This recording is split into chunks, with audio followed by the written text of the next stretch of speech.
So, as someone who gets invited to speak at conferences and events, it becomes fairly unavoidable that I will be asked to give my testimony from time to time, which, if you aren't familiar with that language, it's just like Christianese for telling people how and why you decided to become a disciple of Jesus. And this probably sounds easier to do than it is because it actually requires quite a bit of self-reflection. You really have to try to be honest about which experiences impacted you the most and how they did so.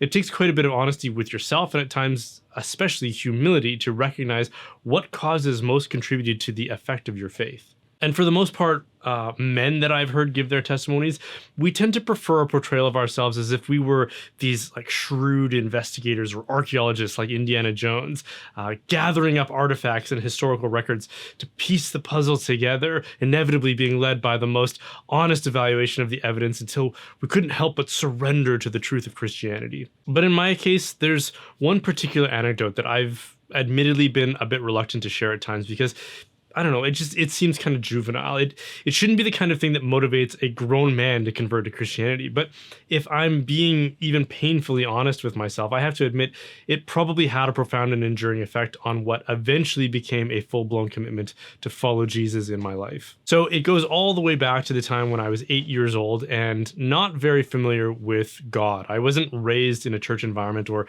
catechized in any particular Christian doctrines. Whatever I thought about God would have been something I picked up from movies and popular depictions of Christianity. And you have to understand that in Canada, the sport that most captures our enthusiasm and interest is hockey, ice hockey.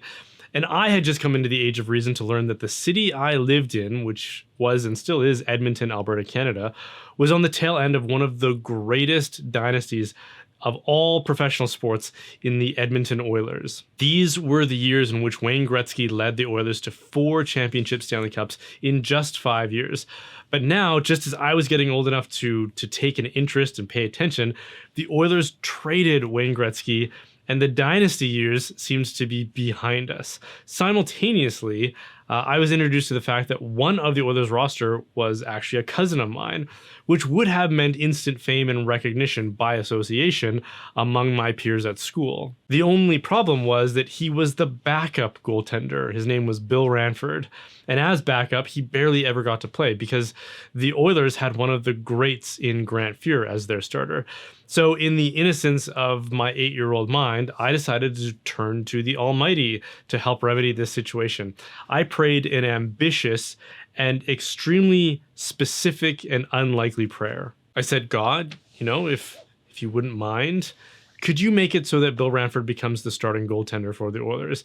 And if it isn't too much of an inconvenience, could you make it so that he then leads the Oilers to another Stanley Cup championship? And you really have to keep in mind how unlikely a prayer this was. There was no reason the Oilers were going to bench Grant Fuhr, who had protected the Oilers net through 4 championships that had just occurred in the previous 5 years, and was routinely referred to as the greatest goaltender in the world.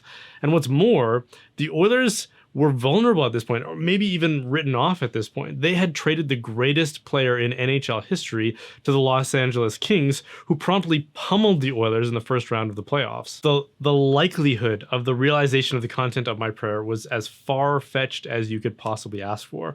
But I continued to make my request, and slowly each petition was seemingly met with approval.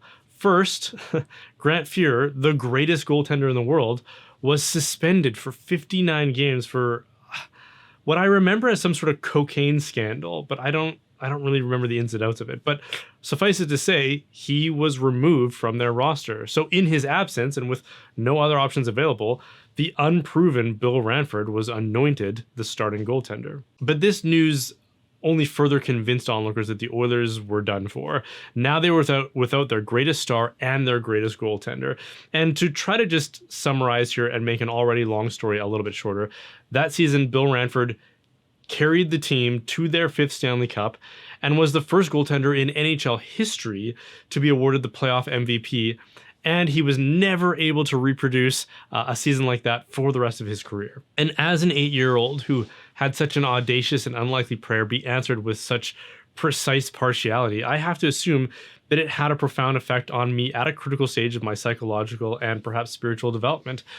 But it wasn't enough for me to commit myself to Christianity or to become a person of faith just quite yet. That experience faded into memory. Memory became legend. Legend became myth. And it wasn't until years later as an adult that I started to take a serious interest in the question of faith in God again.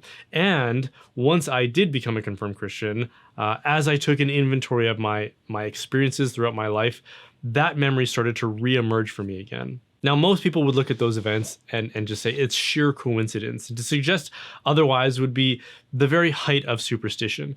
Neil deGrasse Tyson used last week's Super Bowl hysteria to ridicule people who think that God would take any interest in prayers offered on behalf of our favorite sports teams by tweeting this. He said, "Curious that talented athletes frequently credit God when they win, but we rarely see them blame God when they lose." And I don't think he's alone in that sentiment.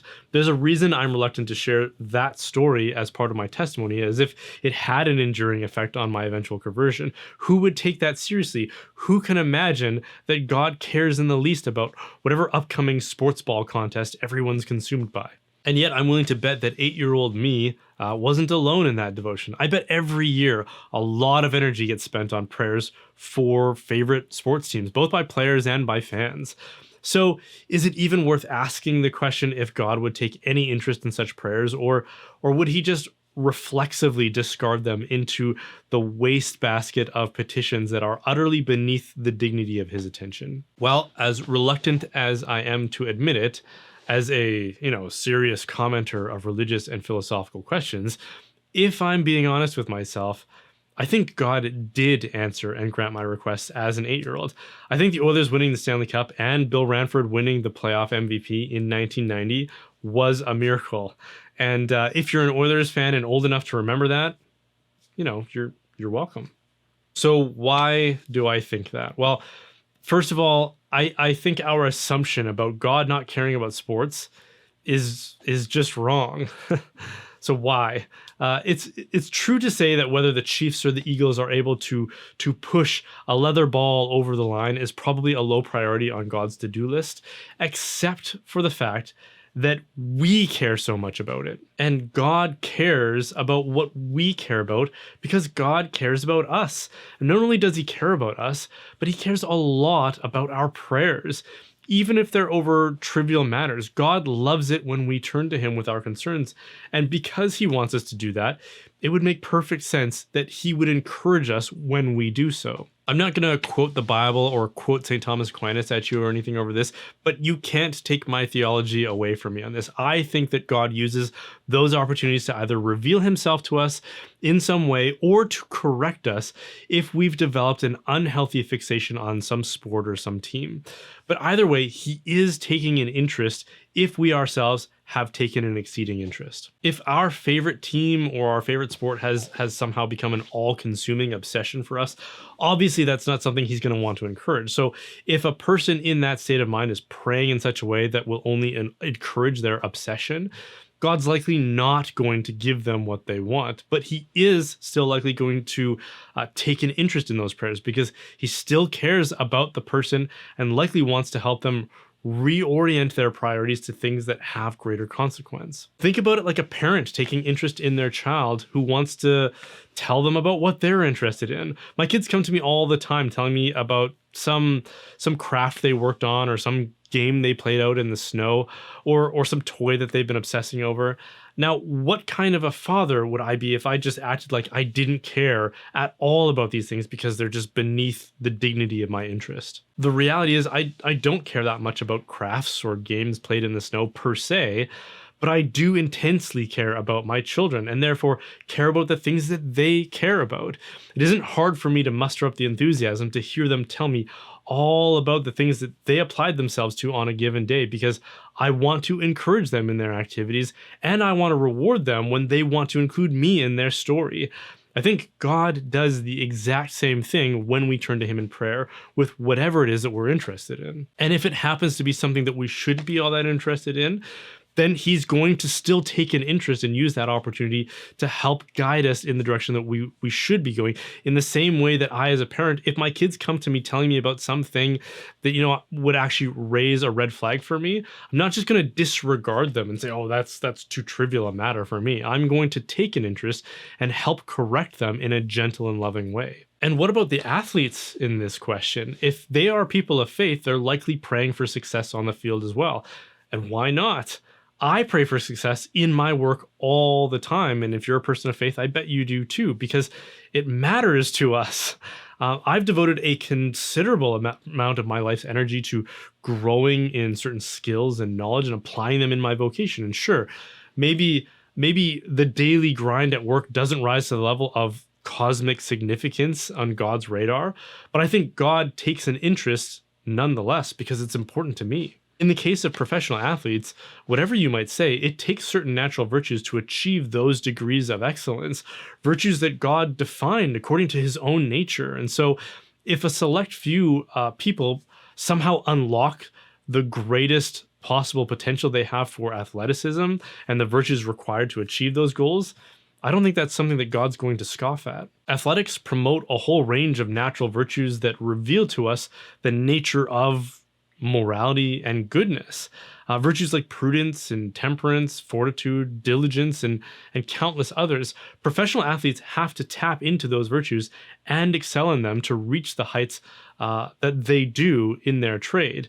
If they want to layer supernatural virtues like faith, hope, and love on top of those as well, I don't have a single doubt that God will involve himself in their lives and grant them the graces they ask for in the application of their profession. I think God delights in any sincere prayer that is offered to him in humility, earnestness, and that could produce some potential good. In the case of petitions directed towards the outcome of some game or some match, there's a lot of goods that can come from those outcomes. Things like civic pride, camaraderie, the encouragement of excellence and virtue and athleticism, and most of all, people like 8-year-old Brian Holdsworth might just come away from that experience thinking, God is the right person to turn to when I need someone to answer my long shot petition. God might use that opportunity to, first of all, reveal that he is a good father who wants to give good things to his children, and that when we pray to him, he will respond in some way. It might not be the answer that we want, but it isn't because he doesn't care, just that his will considers a range of variables that we can't possibly calculate. So if it's good for us, if it encourages our relationship with him, and if it gives him an opportunity to either correct us if we need that, or to reveal himself to us, I think it makes perfect sense that he would take an interest in those kinds of prayers. Okay, thanks for watching. These videos and this channel are only possible because of viewer support. So if you can spare some help, please consider making a contribution through my website at brianholdsworth.ca, or join my locals community at brianholdsworth.locals.com, where you can interact with myself and other like-minded individuals. We actually just started a monthly Zoom meetup where we're studying some articles of St. Thomas Aquinas in his Summa. So if that's interesting to you, then come join us there. And of course, don't forget to like and subscribe.